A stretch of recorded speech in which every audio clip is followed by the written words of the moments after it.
Now, a tech team within the Labour Party, known as Value Added Leadership, says it's created a political app for supporters of Peter Obi and his running mate Dati Baba Ahmed that's designed for a smartphone generation, with the aim of getting them to be more politically engaged.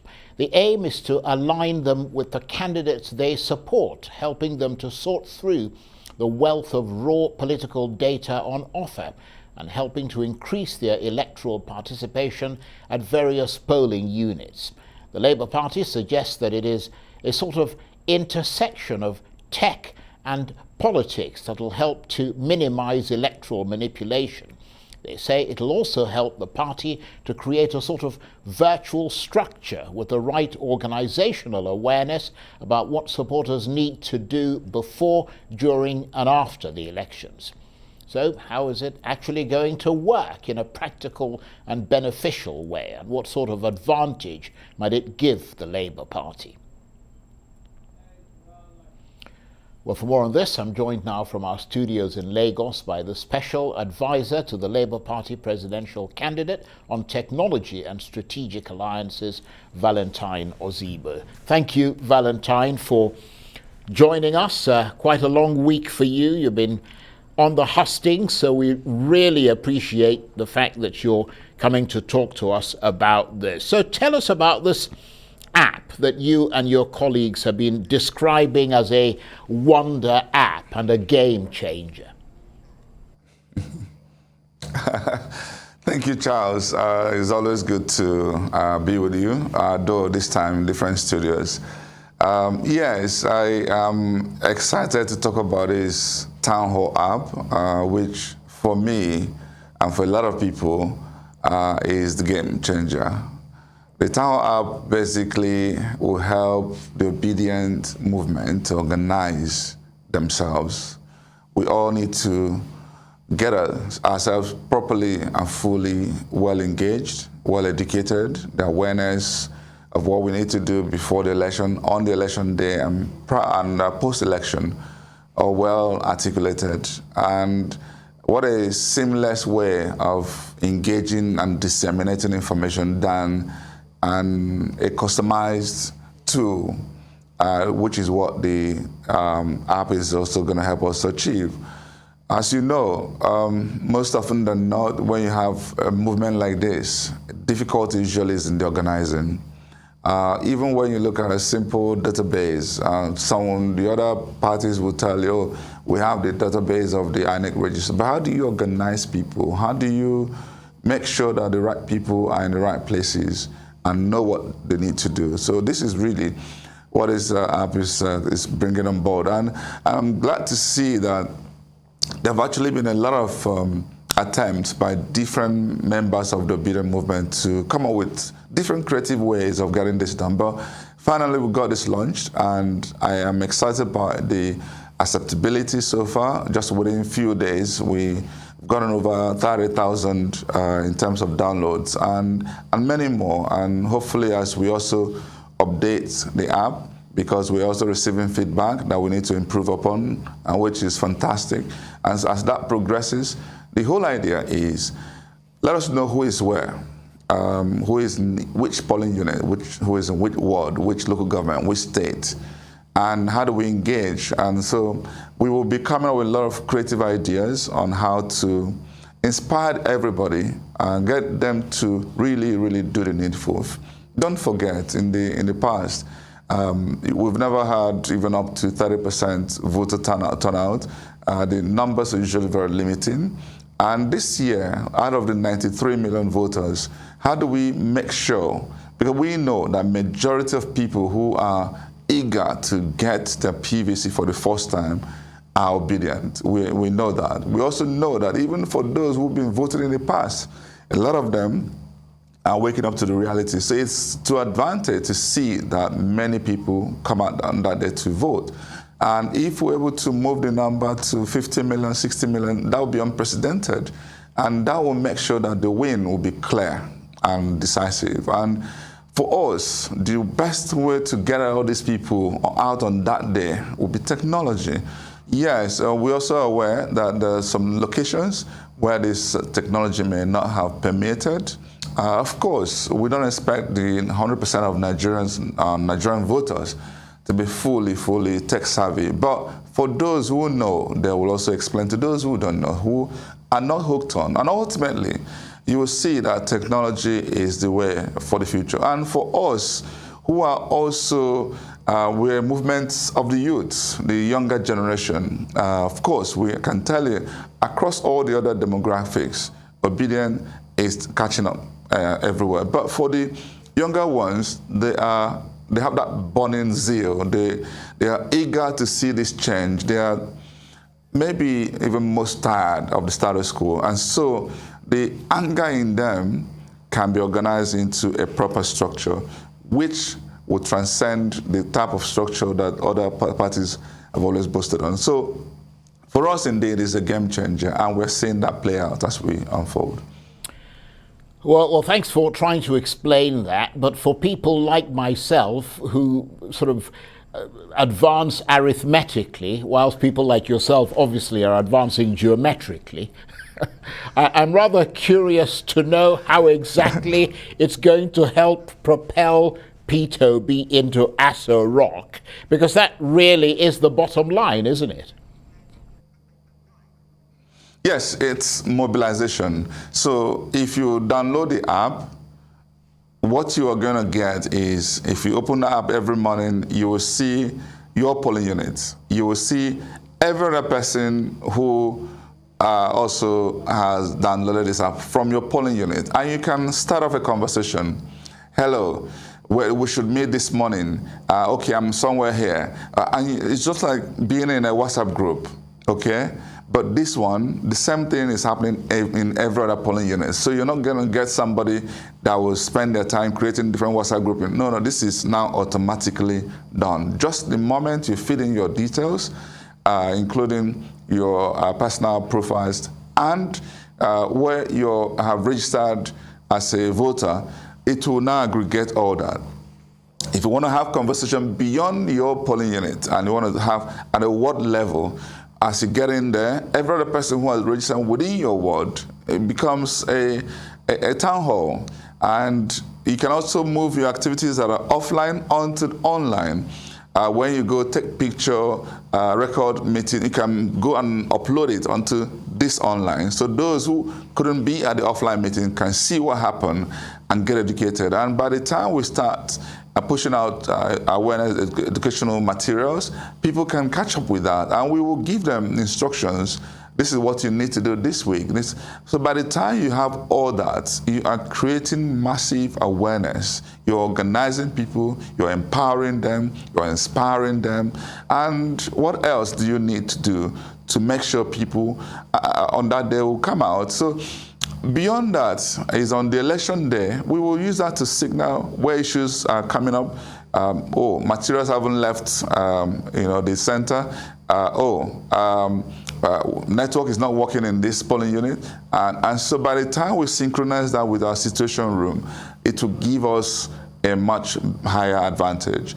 And of course, even post the election, this is what we can also use to gather information so that in case anybody is doubting our win, we will be here to obviously evidence that out. Well, I have to say, it sounds very interesting and perhaps crucially quite innovative. But let's go beyond the app and the digital space and help us sort of assess how your campaign is progressing towards the 2023 election, now just a few weeks away. I mean, are you happy with the pace of your progress, or are your efforts stuttering a bit? I am excited, Charles. In fact, watching and being in some of the rallies from Delta, what happened in different locations in Delta, from Abo to Warri to Asaba down to Anambra State, between Oka and Onitsha, and then getting to Enugu, from Nsukka to Enugu, and you can see the massive enthusiasm. It can only tell you that P2B is a phenomenal human being who who has achieved and attained what I've not seen any human in Nigeria attain before. The level of acceptability, the pure love, pure compassion you see. And don't forget the other big parties we used to know.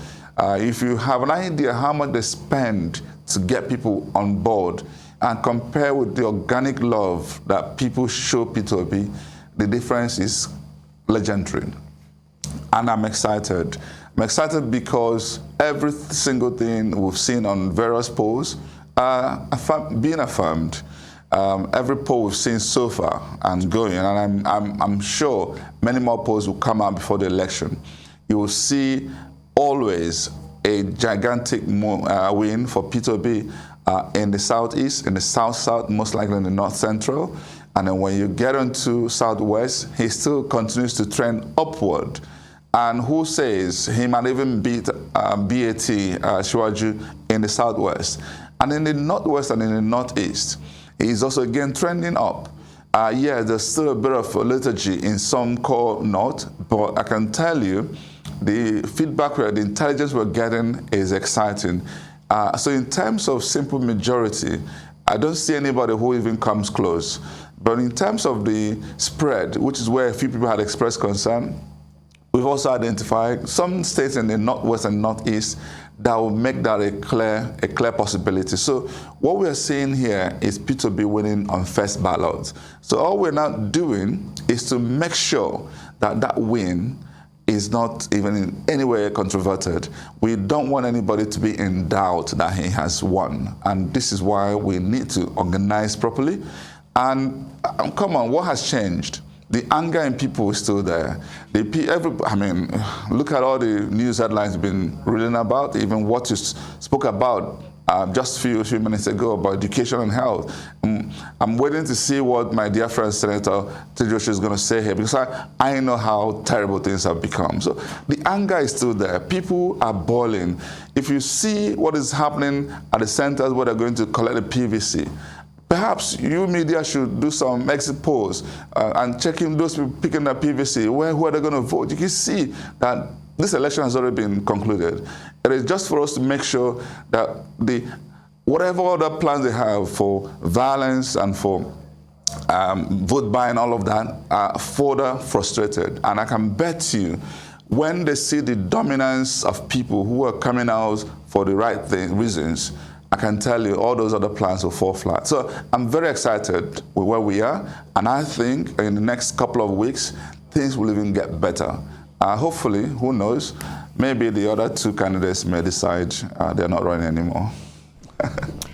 Well, I think the prospect of that is rather unlikely. But in a moment, I want to talk to you about those concerns that you raised. But the fact, of course, is that, Valentine, as you know, we in the media, we talk to all the different candidates and their supporters and the people who work with them and so on. And all of them would pretty much say things along the same lines that you're saying, which is that theirs is best and theirs is likely to come out on top. But of course, as ever, there's more heat than light when it comes to knowing for sure which of the candidates has the upper hand in this election. And I'm sure even you will admit that. But let me say this to you. Forget about what people who are close to the candidate, who are paid to speak, what they say. Forget those. What I'm saying here is, don't even take my word. Go on the media, social media, for instance. Get the hits. If you see 3 billion hits on P2B, you probably will see 200 million hits on Atiku and Bola Tinubu. That's the margin you see. That's the point I'm making. You get polls from independent, in some cases, polls even commissioned by the opponents, and P2B is leading. That's what I'm talking about. You hear the legends of Obasanjo endorsing P2B, Clark endorsing P2B, Adebanjo endorsing P2B, and now just this morning, Professor ABC wants to send me is throwing the towel from being a BOT member of PDP to because, again, for a reason we know, also backing Peter Obi.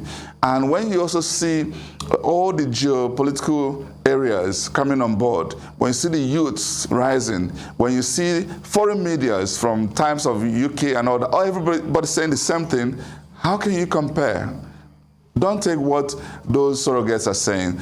Take what people are saying, and then do your homework, and you will see clearly the difference is indeed light and day. Peter Obi is the best choice for all the reasons you can see. Whether it's about the character and track record, he is number one. He will tell you what he has done, and he will challenge you to go and verify. He will point to all the things he plans to do in the future and link it up with what he had already done. That's credibility, that's integrity. He also show you the vision he has, especially moving Nigeria from consumption to production. He will show you how he's able to maintain transparency, and he's not corrupt. Nobody can everybody understands that this is one man who can fight corruption head on. The others don't even have the courage to muster that word. They can't, because we know it's impossible. What I'm saying to you here is that if you look at all the reasons to look, whether from the character, competence, capacity, capability, compassion, love for country, Peter is number one. If you're looking at those who are looking at from subjective consideration, things like where you are from, for the unity of this country, for fairness, equity, justice, we know where the next president should come from, and Peter Obi is from the right place. Even though he will be the first to tell you he's not running for this election because he's an Igbo man or from the south. He's running because he's the most competent and most qualified, and everybody understands that. But if you also even bring all the other sentiments that are mundane, religious sentiments, against his advantage. So the issue I'm making here is whether you're objective, whether you're subjective, and if you want to be honest to yourself, if not for selfish reasons, if not for self-interest reasons, I can tell you, even those on the camp of APC and PDP will come to the same conclusion, that if you really, really want a better country, Peter Obi is the man. That's why he is being celebrated already across diaspora, local, across the media, across all demographics. Anybody who doubts what I'm saying, go do your own check. Don't take my word. Just go out there and test the waters. Charles, I challenge you this night. Go onto your social media handle. Put it out there. Who do you wish to be the next president of Nigeria? Come back in the morning and tell me your results. Right. Okay. But we've just got a few minutes left. As the drumming is starting to sound more urgent, and I can see you're obviously excited, but so are all the other sort of members of the other parties. Election day drawing nearer. What are your big concerns about this ballot? What do you fear could go wrong and upset the apple cart? I don't see anything that will not make Peter Obi win this election. However, I see things that give me concern in terms of, how they may impact on the safety of people.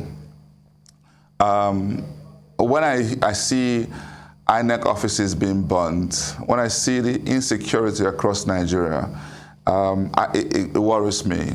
I know some of these things may even be,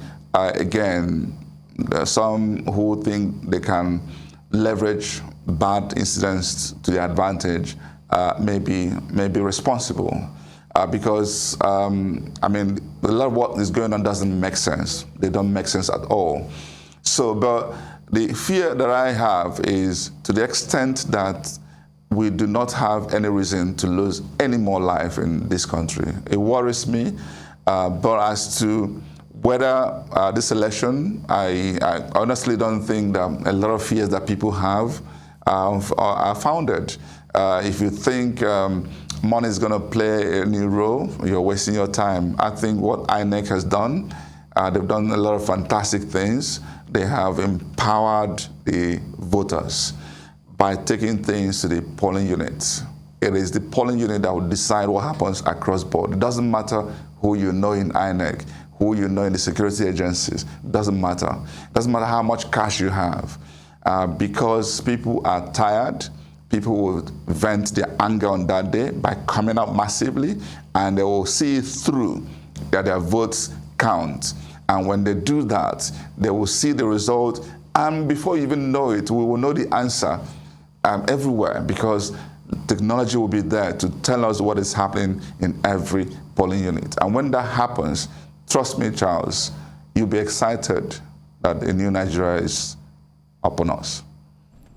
Right. Well, we've got just about a minute or so left, so if you could keep the answer reasonably brief. I was going to ask you whether or not, because there's a lot of rumors flying around about discussions with other parties and alliances, potential alliances likely to be forged, some of the smaller parties wanting to merge with the bigger parties, rumors again of the Labour Party and the NNPP talking to each other. Is any of that true? Well, I honestly don't know.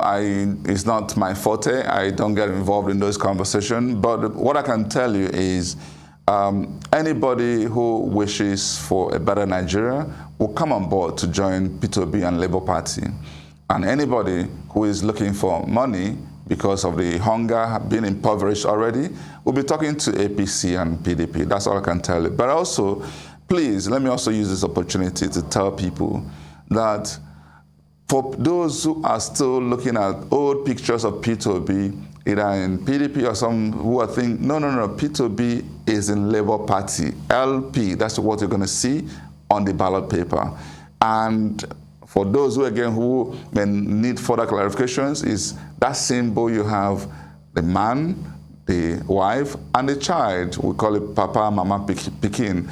I want to make it that obvious so that everybody can pass on this message that that is the party to go for, Labour Party and no other party. The others stand in the past and Labour Party is for the future. Okay, Valentine, I want to thank you very much indeed for taking the time to talk to us. Valentine Ozigbo is the Special Advisor to the Labour Party presidential candidate on technology and strategic alliances. Thank you very much.